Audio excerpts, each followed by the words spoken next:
Hello all, welcome to A mini vlog. ఈరోజైతే మా హస్బెండ్కి డ్రైవింగ్ టెస్ట్ ఉంది. మనందరికీ తెలిసిందే, యూకేలో డ్రైవింగ్ లైసెన్స్ రావాలంటే కొంచెం కష్టమే. ఫస్ట్ అయితే మనం ప్రొవిజనల్ లైసెన్స్కి అప్లై చేసుకోవాలి. అది మన ఇంటికి ఒక 10 days తర్వాత వస్తుంది పోస్ట్లో. ఆ తర్వాత అయితే మనం ఎగ్జామ్కి స్లాట్ బుక్ చేసుకోవడమే. ఫస్ట్ స్టెప్ అయితే మాత్రం theory test and hazard test. మా హస్బెండ్కి అయితే ఇవాళ స్లాట్ దొరికింది. ఎగ్జామ్ అయితే 11 o'clockకి. బ్రేక్ఫాస్ట్ చేసి ఇంకా రెడీ అయిపోతున్నారు ఎగ్జామ్కి వెళ్ళడానికి. అసలు ఏం ప్రిపేర్ అవ్వకుండా వెళ్తే మాత్రం ఎగ్జామ్లో పాస్ అవ్వడం కష్టమే.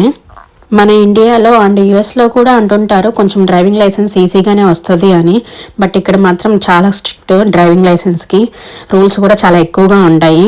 ఈ థియరీ టెస్ట్ పాస్ అవ్వడానికి దానికి రిలేటెడ్ యాప్ స్టోర్లో అవైలబుల్గా ఉంటాయి. అవి మనం కొనుక్కోవాలి. మా హస్బెండ్ అయితే కొంచెం ప్రిపేర్ అయ్యారు, బట్ చూడాలి ఏమవుతుందో. మా కజిన్ అయితే ఆల్రెడీ ఎగ్జామ్ పాస్ అయిపోయారు. తను ఇప్పుడు సెకండ్ స్టెప్లో ఉన్నారు, అంటే డ్రైవింగ్ క్లాసెస్కి వెళ్తున్నారు. మనం ఇండియాలో డ్రైవింగ్లో ఎంత తోపులమైనా సరే, బట్ ఇక్కడ మాత్రం ఒక ఇన్స్ట్రక్టర్ని పెట్టుకోవాల్సిందే. డ్రైవింగ్ క్లాసెస్కి రూల్స్ చాలా స్ట్రిక్ట్గా ఉంటాయి. 10 minutes ముందే ఉంటే మంచిది కదా అని చెప్పేసి క్యాబ్ బుక్ చేసుకొని వెళ్తున్నారు. తను వచ్చాకైతే రిజల్ట్ హిట్ ఆఫ్ ఫట్ అనేది అయితే చెప్తాను.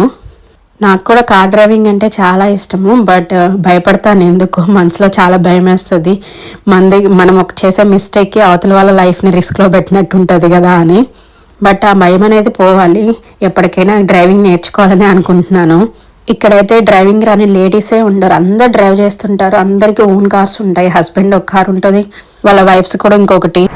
ఒక 1 hourలోనే ఎగ్జామ్ అయిపోతుంది. చూద్దాం ఎగ్జామ్ హిట్ ఫట్ వచ్చాక రిజల్ట్ తెలుస్తుంది.